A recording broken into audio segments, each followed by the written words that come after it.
Hello everyone, this is Jimmy and welcome to episode 12 of Nuclear Earth Reirradiated. Today is Mechanism Day, where I want to set up all of our mechanism machines to do all the cool mechanism things to make the cool mechanism tools, and yada yada yada. But before we get there, there's actually one other relatively simple task I want to start with, and that's making the inventory charger. This is basically just like a flux capacitor. It can charge the equipment in your inventory.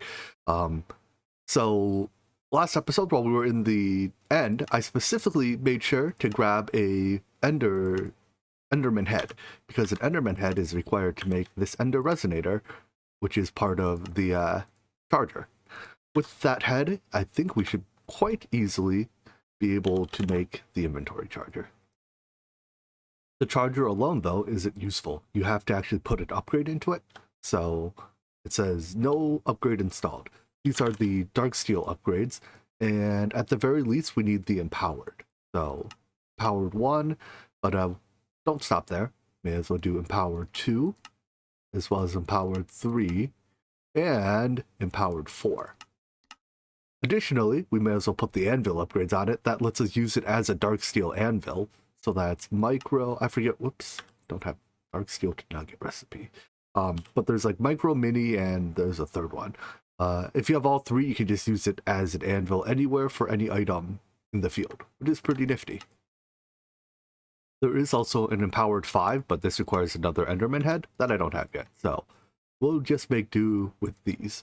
Step 1 when you get them is to activate them. That requires a certain number of levels. And I believe it deducts that many levels from your current level total. In fact, instead of using the Tome of Knowledge now, let's make the experience obelisk. This thing can hold effectively an infinite number of levels. It's not truly infinite, like it doesn't hold the maximum level of numbers, but it holds 2.1 billion millibuckets of experience. So I'll look at the quest too. Store this, store all of our EXP. No, can we not do that? Is that a desync? I'm gonna try relogging. No, that doesn't appear to have done it. Toggle the redstone roads. Did it not like being underground? I'm kind of out of ideas here. Nope, the experience obelisk is just broken for some reason. Yeah, oh well. At least we got the quest for it. Yeah, that's a good reward. Back to the tome, I guess. My book is full with 41 levels, so I'm gonna waste a little bit just to enchant it with holding. That just lets us hold more EXP with it. Unfortunately, we only got holding 3. I think holding goes up to 5 or something, or maybe only 4. Anyways, how many levels was this to activate? So that's only 4. I'm gonna stop at 10. I want to test. Does it use? Oopsies, just right click to activate. Yeah, it uses amount of levels, not an amount of experience, which is a little annoying. Because like in Ender Isle, the Soulbinder does a similar thing, except it uses an amount of experience. Wait, no, experience per level up to like level 17 is constant, is it? Let's try something that needs more. 16. So if I go up to level 20, will it bring me to level 4, or will I have, let's go up to like 25. We'll waste a little bit for science. So if it uses levels, we'll be down to 10. If it uses experience, we'll be higher than 10. Yeah, that's exactly down to 10. We can empower them with liquid EXP. I guess that probably uses a fixed amount of EXP. Let's try that. So this tank has about 16 levels worth of EXP in it, which means it should be able to do both of these. And if I did them the normal way, right, just by right-clicking it, I have none left. So I guess if you care to be completely optimal, it's easier to use EXP than to manage your level exactly. Anyways, to apply the upgrades, we take the item, I think put it here, and then just apply all of these. You do have to apply them in a certain order. Oh, apparently it doesn't even take an empowered 5. All right, cool. So now we have a fully upgraded charger. There's a keybind we can do. Let's see. Open dark steel upgrade inventory. Numpad 2. What the heck is bound to numpad 2? Scene 2 start. Pause. Let's unbind that. And then we can open an anvil UI, which is pretty nifty. Our dark steel boots we had apparently came with some upgrades. All right, anyways, I'm gonna charge this up now. It holds, oh, it holds a lot of energy, 125 million. So when that's fully charged, that'll basically probably be enough charge to power like my tablet and my jetpack for the foreseeable future, because that's 6 whole jetpack charges and multiple tablet charges as well. Unfortunately, it doesn't look like we can actually equip this to any of our bauble slots. Oh well. I think we do have to turn it on, like shift right click to activate. Nope. How do I activate it? It's definitely not charging my stuff right now. Charges right click to enable. There we go. And now our stuff's being charged at a passable rate. All right. We'll just leave this in our corner slot of our inventory then. Anyways, next up then is to start setting up these, mostly the metallurgic infusers. So metallurgic infusers are effectively a fluid consuming machine. This bar, what gets injected into the items, is for all practical intents and purposes a fluid. Like, it's not technically a fluid, you can't move it around like a fluid. You actually move around in item form, but it's basically a fluid. So what I'm going to do, what I usually do with fluid consuming machines, is set up one machine that's passively stocked by each of these fluids. I find this easier than trying to like move exact amounts of, match the dust with the thing or the whatever compressed stuff with it. Effectively, what it comes down to is machines relatively plentiful. And setting it up this way uses a lot of machines and more channels, right? Both of those are plentiful resources. On the other hand, trying to have one machine do everything is both more complicated, which requires more brain power, which, I mean, you've watched me, right? My brain power is clearly not plentiful, and it uses additional time for recipe processing. And time is perhaps the least plentiful resource I have. The more time efficient we can do things, the more things we can do. So to that end, I think there are 4 main resources we tend to jam into stuff in the metallurgic infuser. Those are diamonds, carbon for making steel and enriched iron. Let's see, I usually don't bother using the metallurgic infuser to make bronze, for instance, because it's like, just use an alloy smelter. Likewise, do I really need to make mycelium this way? Probably not. Obsidian is a 3rd one, and redstone is the 4th one. So to that end, I'm going to need 4 metallurgic infusers. Thankfully, all I have to do is order them. Oh wow, I already have the frame street crafted, I guess, so these come fast. And then each of those also needs an enrichment chamber to more efficiently create the thing we jam into it. Using the redstone line as an example, 3 of the 4 are very similar to this. They just use a different item, but redstone is supplied via an ME interface. This is just a passive item provider, so it's hidden on the terminal. Goes into enrichment chamber. I will put upgrades and turn this into a factory later, but for now it's not exactly the world's fastest machine. Still, that pushes it over into a metallurgic infuser, which turns it into the fluid form. Basically, by compressing the redstone before you do it, you get 80 points of redstone, whereas if you just use redstone dust, you get 10. So it's like 8x your yield. It's a pretty good deal for cost of one machine, right? Then we need something to on-demand actually provide the items into the metallurgic infuser. So for that, we're going to get an interface. For this, let's see, we should name it. So we'll name this metallurgic infuser redstone. Because if we don't name it, it'll just take on the name of the machine. And once you upgrade these machines into their factory tiers, I believe they all show up just as factory. And that's not a particularly useful name. So anyways, this now, we do want to show that. And now we have to configure this to input items from the right and output the top works, I guess. Unfortunately, Mekanism machines cannot output the side they input. So you have to do the output manually. You can either output into, like, there's a couple ways you can handle the output. You can get a phantom face. In fact, that's probably the way I'm going to do it. Phantom face, the top side, back into this interface. So let me register that recipe and make a couple. Just kidding. Phantom faces require empower. Well, you know what? Now might not be a bad time to do the empower. All right, let's do the empower. We're gonna need this recipe anyways. 4 ender pearls. Oof. But let's also encode all the various empower recipes and set that up. Historically, one of my pet peeves, let's call it, with the empower is that to set it up to handle generic recipes, that is like all of the various Empower recipes. Oh, we have a quest complete, probably for the Empower. You have to use filters of some sort to at least say, you know, these items can go in the center slot. The items around the side don't matter. However, I've come up with a better way to do it now using item lasers. This is effectively, well, this is based on my Draconic Evolution fusion crafters in Omni Factory. So the idea is that when you encode an applied energistics recipe, it will give you your items in a given order if possible. So it tries to, let's look at this specific recipe here. This recipe is for empowered diamantine crystals. It tries to give you this item first. If you don't accept this item, I think it will go past it. Maybe possibly, but it tries to give you this item first if at all possible.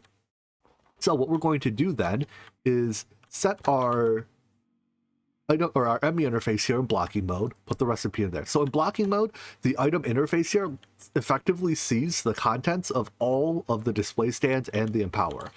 That'll cause it to not send any items to the item interface until the entire setup is empty, basically until it's ready for new items. Excellent. Then when it sends items here, it will always start with the diamantine crystal block. We have to ensure that the diamantine crystal block goes here, and we can do that simply by setting this to higher priority. Technically, you don't actually have to do this. There's a tiebreaker for when everything is the same priority, and that's age on network. So if this is your oldest laser on the network, it wins the tiebreaker. But instead of relying on tiebreaker behavior, we can be explicit and just say priority 1. All right.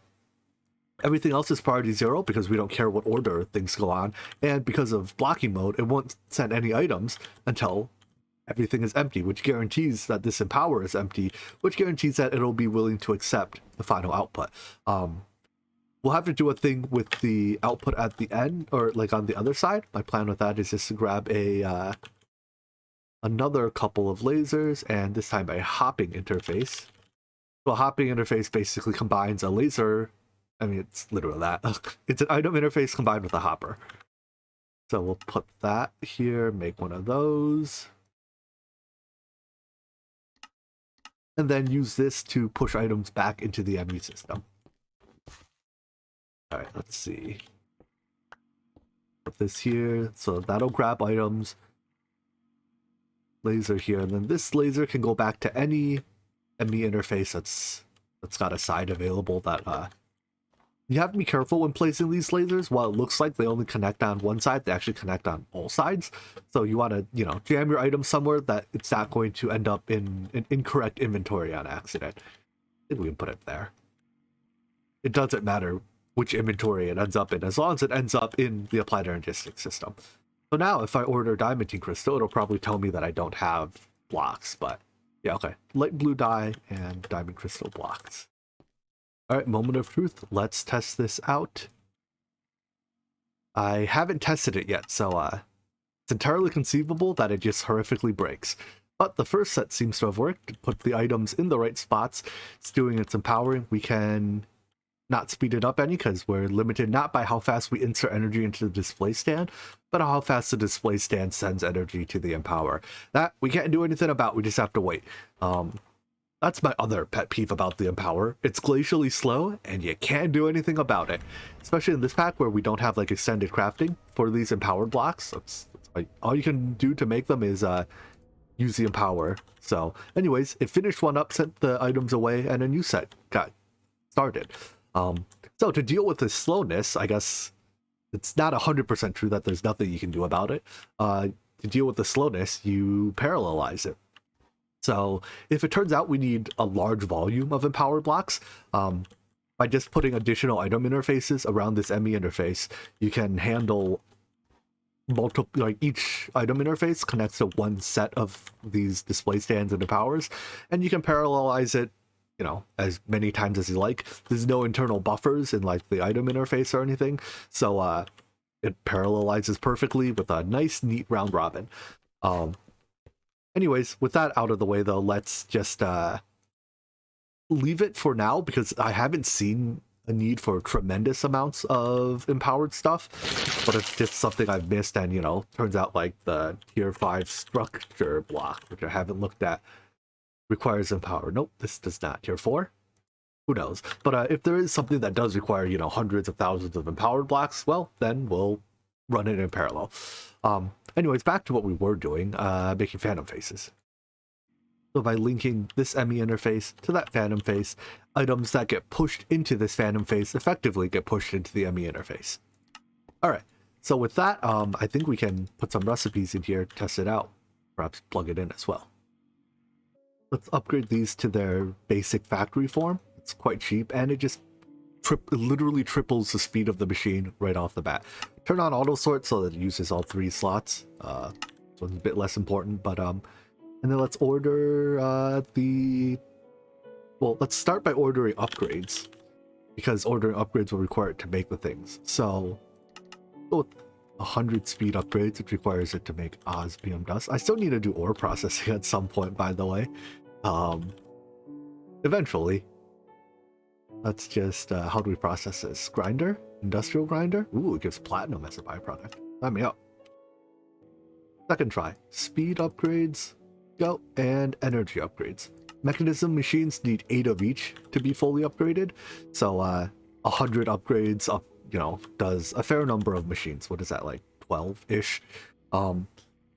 Anyways, we are crafting the things. It looks like I did not turn on auto eject, but it's ejecting into the phantom face. It's going into the ME interface, which should be causing the upgrades to show up.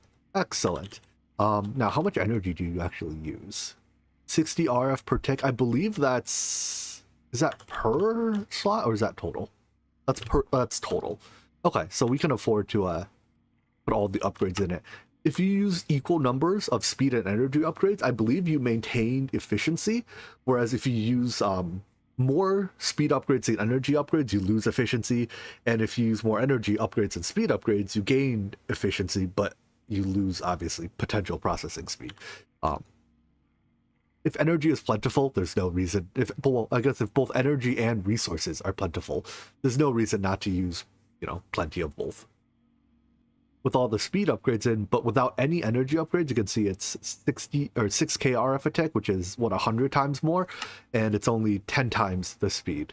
So it's using 10 times the energy per operation. But when this eventually gets around to making my energy upgrades, that'll cancel out. I've copied that system over to 3 of the 4 of these.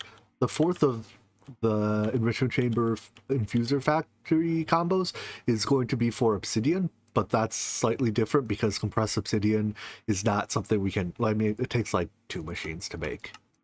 It requires another metallurgic infuser step. So anyways, I'm probably just gonna batch craft the input for this because it should last a fairly long time. If it turns out we need tremendous amounts of it in the, you know, late game, then we'll fully automate it then. But for now, I want to show one of the other really neat mechanism features, and that is if I grab a bunch of this enriched alloy, make me like another 200. It's basically just 1 iron ingot and 1/8 of a redstone pearl. So this stuff is super cheap, right? I can then just start right-clicking a cable, and it goes in turn. Each time I click on it, it uses 1 alloy to upgrade 8 cables, and they just go to the next tier. It finds any connected cables up to 8 that it, you know, need upgrades and upgrades them. If it has less than 8, it'll upgrade the ones it can find, but it'll charge you an entire item for it. But like, you know, whatever. I'm willing to waste potentially a tiny bit to make it very easy to upgrade these cables. And just like that, I have advanced cables. If you want to get to the next tier, I just have to drop in the recipe for the next tier alloy. So that is this alloy. And we can exclude the diamond from it. This is in diamond, so put it in the diamond metallurgic infuser and request some of those. Unfortunately, the search here, like they have slightly different syntax, so just because the items show up here in like the JEI search, it doesn't show up in the applied energistics search, which is a little weird, but whatever. Sure, make me a bunch of those. And repeat to upgrade your cables again. I wish Ender IO cables could do or Ender IO conduits, whatever, could do a similar thing. But, whatever. This is why I love Mechanism cables. I mean, besides the fact that they can convert between EU and RF. Not particularly relevant in this pack, because I think everything is RF-based, like even Techreborn is RF-based. But, you know, could be helpful in other times. Anyways, to make the next tier of alloy, we need the obsidian stuff. So this is refined obsidian, is also made in a metallurgic infuser from obsidian dust. I think we have there's so many, oh my gosh, how many types of obsidian dust are there? Techreborn, Nuclearcraft, Ender.io, Thermal, Railcraft, Tiny Progressions. Actually, all 7 are unique. There's 7 unique forms of obsidian dust in this pack.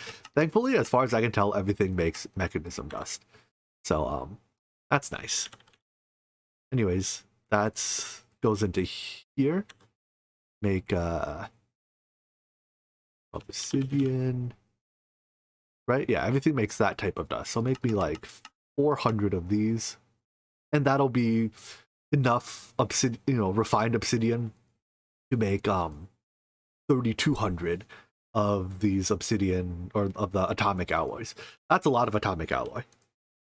And then now I'm just taking that refined obsidian dust, compressor or enrichment chambering it, although it makes compressed stuff, whatever, and then jamming it into the infusing factory. So this, if it runs out, I'll just order another couple hundred refined obsidian. It's probably not unreasonable to put a crafting card in here right now. Our network's small enough that the performance hit from it is not going to have a meaningful impact, but I'm more or less in the habit of just not crafting carding, because eventually you end up with a large ME system, and the larger your ME system gets, the more expensive individual crafting cards get in terms of processing time.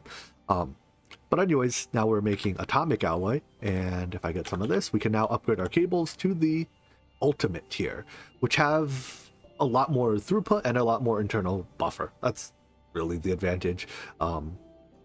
That when it's fully upgraded, let's see how much energy it holds. Alright, so it looks like it'll be 70 million-ish RF. That's a sizable chunk, that's basically, instead of having to store energy in like energy cells, you store it in your cables. Alright, also turn off auto split. Auto split's a good feature. With that, then let's now upgrade our machines to the next tier. So right now we're using 3-slot factories. We can then upgrade them to the 5-slot factory variant, and ultimately the 7-slot factory variant using Elite. Unfortunately, while there is an ultimate tier, it does not apply to machines in this version. It only applies to stuff like the bins. There's ultimate bins that can, and like the energy cube has an ultimate tier, but no machines. So womp womp. How much does an ultimate bin hold? A measly 2.6, or no, it's not even 2.64. That's just 262,000. Unfortunately, the tier and saws cannot be used on the induction cells. These hold a lot of energy. A ultimate induction cell holds 204 giga, so that's billion, 204 billion RF. At some point, we'll probably make the induction thing. Anyways, before I make those upgrades, though, we can now make all the circuits from Mekanism.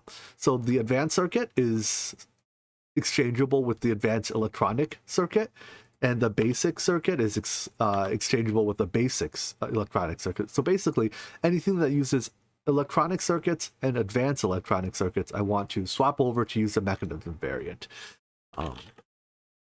Basic, what are they called? No, just electronic circuit. Electronic circ, and I want it in the inputs. This is why input search is great. Now I can just, well, let's do this one separately because it goes in a different machine. Also confirm that this actually can use, yeah, this can use advanced. Swap that to, oopsies, to the Mechanism circuit.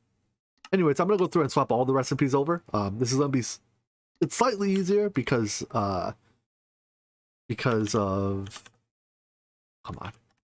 of the extra search features and like the highlight features, but it's still gonna take a little bit of time.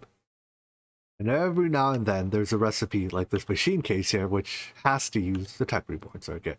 No big deal. It's just that now it's, it catches me up a little bit, or it hangs me up a little bit while I'm trying to swap all these. Oh, here's another one.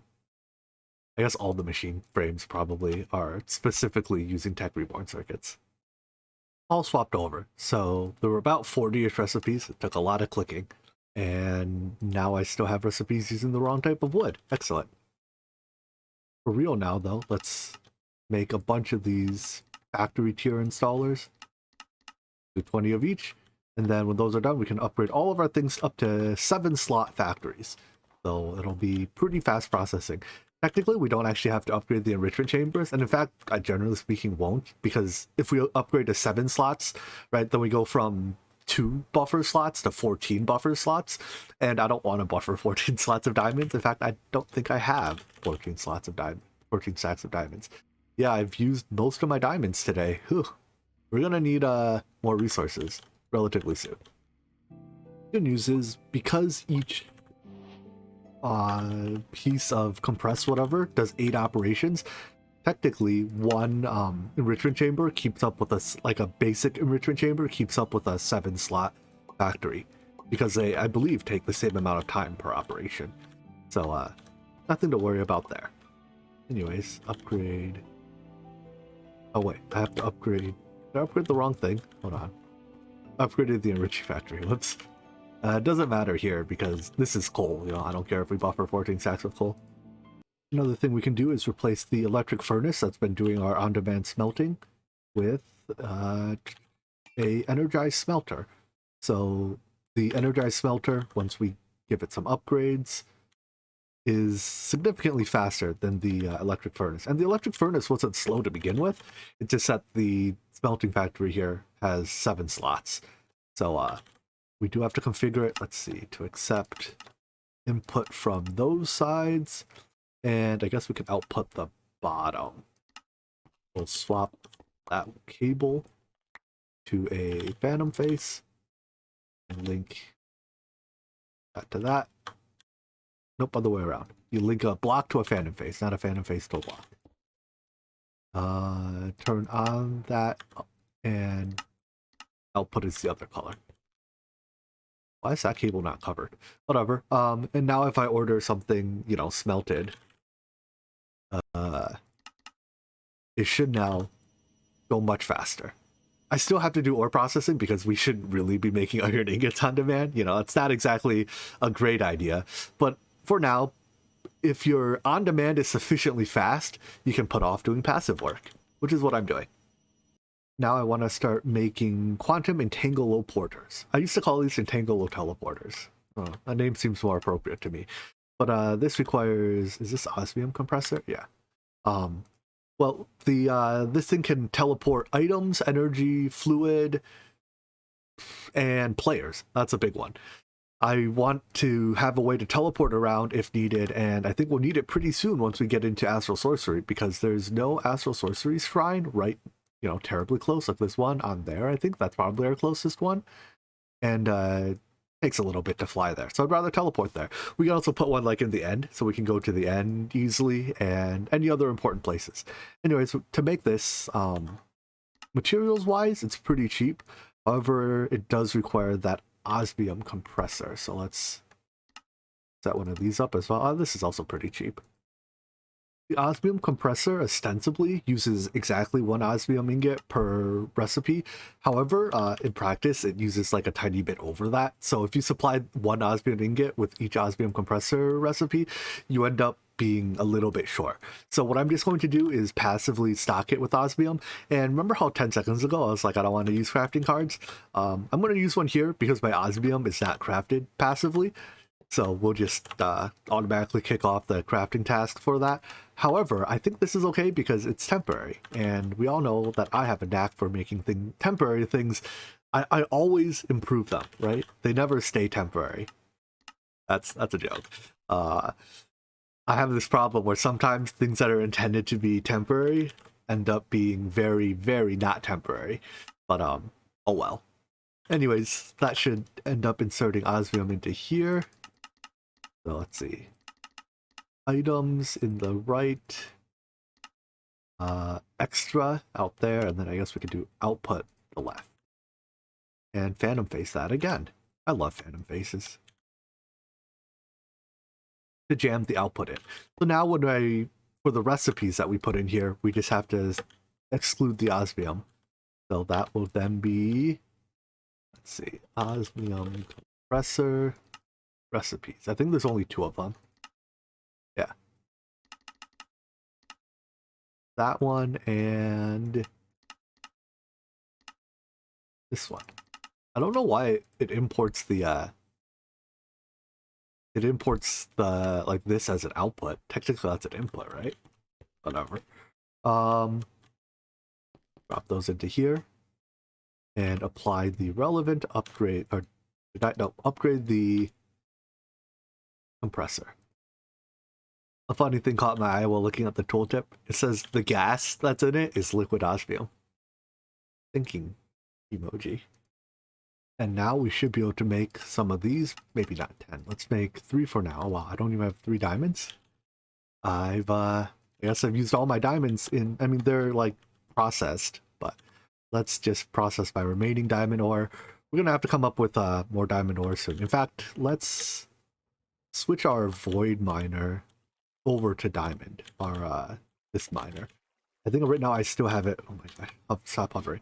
I still have it running at like Y level 63 or something. If we bring it back down to Y level like 5, we'll get more diamonds and less other stuff. At Y level 5, we get 5 times as many diamonds just from the diamond weight, and I think the total weight of the pool goes down significantly. So hopefully we don't run out of diamonds. Wow, we go up a lot faster than we go down. I guess that's because the jetpack helped us go up. But anyways, hopefully we don't run out of diamonds, like, for good. Anyways, those entangloporters don't actually teleport us. Like, they're used to power the well, I guess they're not even strictly required to power the teleporters, but to actually do the teleporting, you need the, let's see, I think it's 1 core. I have to actually, oh wow, I had a lot of diamonds waiting in here. I think I may have processed a couple stacks of diamond ore earlier and just never taken the materials out. I still like manually process the diamond ore in that because that gives me the highest yield. Anyways, you need 1 teleporter, which functions as a core, and a bunch of teleporter frames. And then you just build like a nether portal typed shape out of it. The entanglo whatever is usually used to supply power to the far side one. Yeah, you know, whatever, make 10 of them. Because the far side teleporter is probably not in your base. If it were in your base, you probably, you know, didn't need it in the first place, right? And this can wirelessly transfer power. I think the teleport multi-block is actually not quite like another portal because it's skinny. Just barely, oopsies, hover mode. Just barely large enough to fit you. And then we just have to power it. So let's run a cable over. Then give it a frequency. So if you, I think you can have all your teleporters on 1 frequency. Then you have to build one of these somewhere else. So I'm gonna go put this one on. Is that actually a Astral Sorcery tower? If so, I'm gonna put it there. Nope, that's just a little bit of snow. I know I've seen one around somewhere. I think there's like one on this mountain that's like in that is. No, that's my tree farm. Come on, I know there's an Astral Sorcery shrine somewhere. There it is. Let's go build it over there. Oh, just by luck, this one is also in like a, it's not in the wasteland, but it's like right next to it. It's livable amounts of radiation, right? It's unpleasant but livable. Link the 2 together by setting them on the same frequency. I don't actually know what happens if you have more than 2 set on 1 frequency. I don't use this teleporter very often if it's not obvious. Loot the goodies, including the precious constellation paper, and walk through it. So this takes us back to here, and then we can, I'm not sure, is it strictly point to point? Like, can you only have 2 on the same frequency? I don't know. But yeah, there we go. We can now teleport to the shrine when we have to do Astral Sorcery crafting, and away when we're done, so we don't die of radiation poisoning. There is also a handheld teleporter. Let's see if we can do something with that. The portable teleporter. So if we shift right click it, it looks like we can set a thing, and then if we hit teleport, we go to here. Notice this turned off. I think it's because the teleporter I built over there is not chunk loaded. So I'm gonna go chunk load that. The anchor upgrades, I believe, are allowed to go into the teleporters, specifically for the purpose of keeping them loaded. Like so. So that'll keep the thing chunk loaded. In fact, is it all in one chunk? Nifty it is. Alright, anyways, now if I use this, which one do I go to? Or does it cycle between them? Nope, we always go to this one. I see, okay. So I'm gonna name this one channel, Shrine. I set a new one? There we go. And now, depending on what I want to go to, we can teleport to the shrine. Nope. That was definitely not the right one. You are on teleport frequency. We're going to rename that to base. Hold on. Delete that one. Set this one. And now, delete that one. That one should be gone. There's those two. Okay. So if I set to base and teleport, we teleport to the base. We set to shrine and teleport, we teleport to the shrine. You get a little bit stuck in the thing as well, but there we go. So I guess we'll have, instead of going teleporting point to point with the frames, we'll just use a handheld teleporter to dial in whichever one we want to go to and teleport to that. And with that, we can now get around the map easily. I'll add more in the end and whatever as we go. So on that note, let's wrap up for today. We got a lot of the neat mechanisms. Oh, actually, no. One more thing.